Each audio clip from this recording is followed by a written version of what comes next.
But Israel has a PhD in deception, because it's Dajjal at the back of this, the mastermind. And Israel would not want to wage a big war and appear to the world naked, clearly, as an aggressor. No, that's not deception. Israel has to wage her big war and make it appear as though she was only defending herself. The only Muslim I know of who has had the capacity to be able to penetrate the deception that has been going on all these years, the only one I know of, was a man who never went to Al-Azhar University. Now, he wasn't a sheikh. His name was Malcolm X.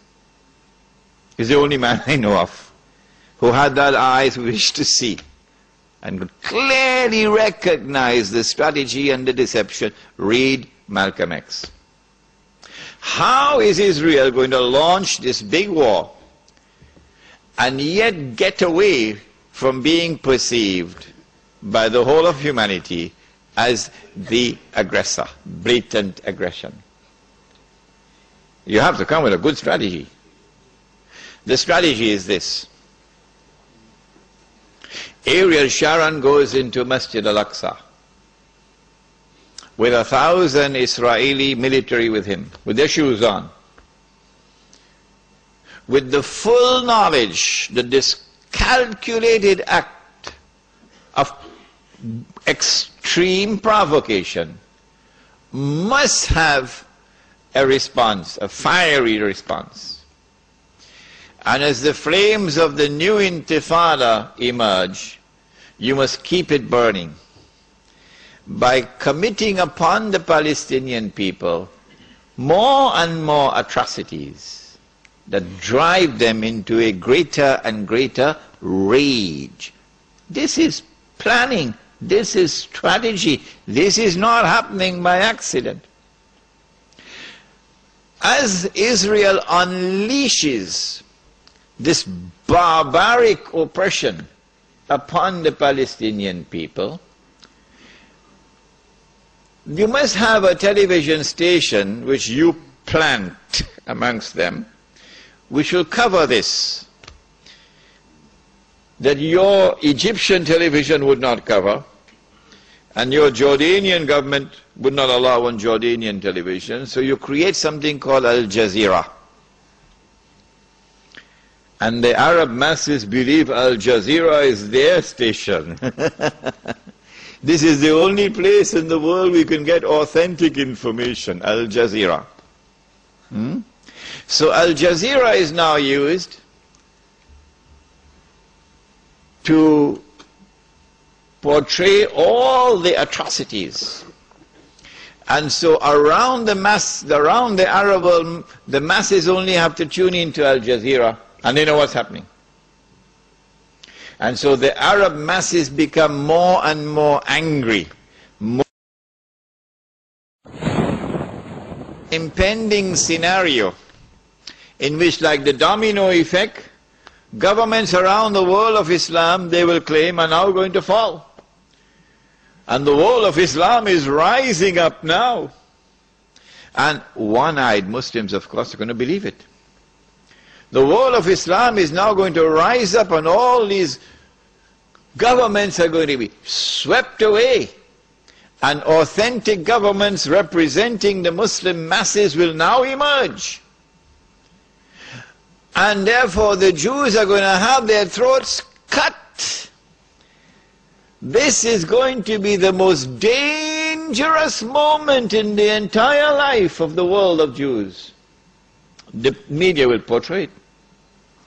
If we don't do something, we will all be slaughtered by these Muslim fanatics. Yeah?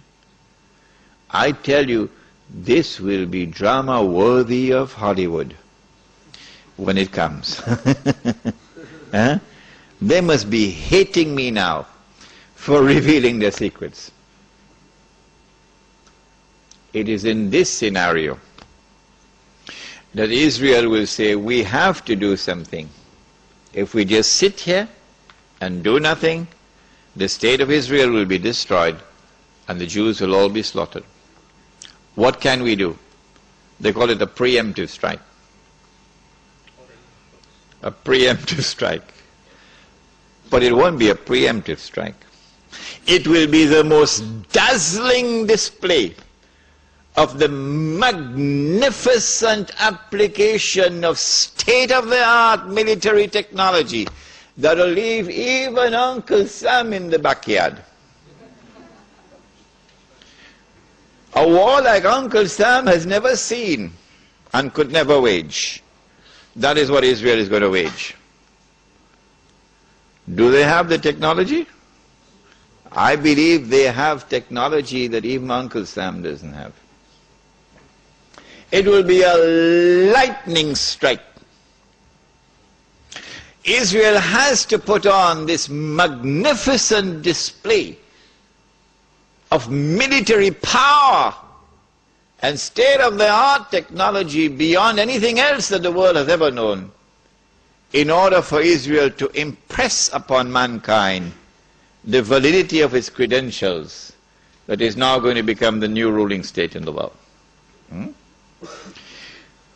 Before Fahad could even blink, the Israelis have taken over the Saudi oil fields and the Iraqi and the Kuwaiti oil fields. The United States, of course, will make some noise, and Britain will make some noise, but will they send troops?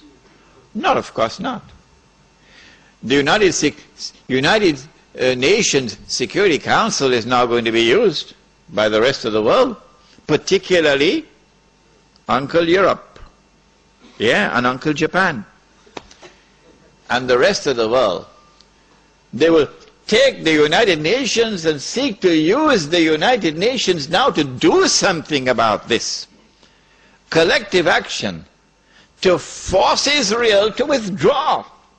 Because if Israel does not withdraw, Europe is going to be choked, and Japan is going to be choked. And as the United Nations is now being used for the first time in its history, an attempt is being made to use the United Nations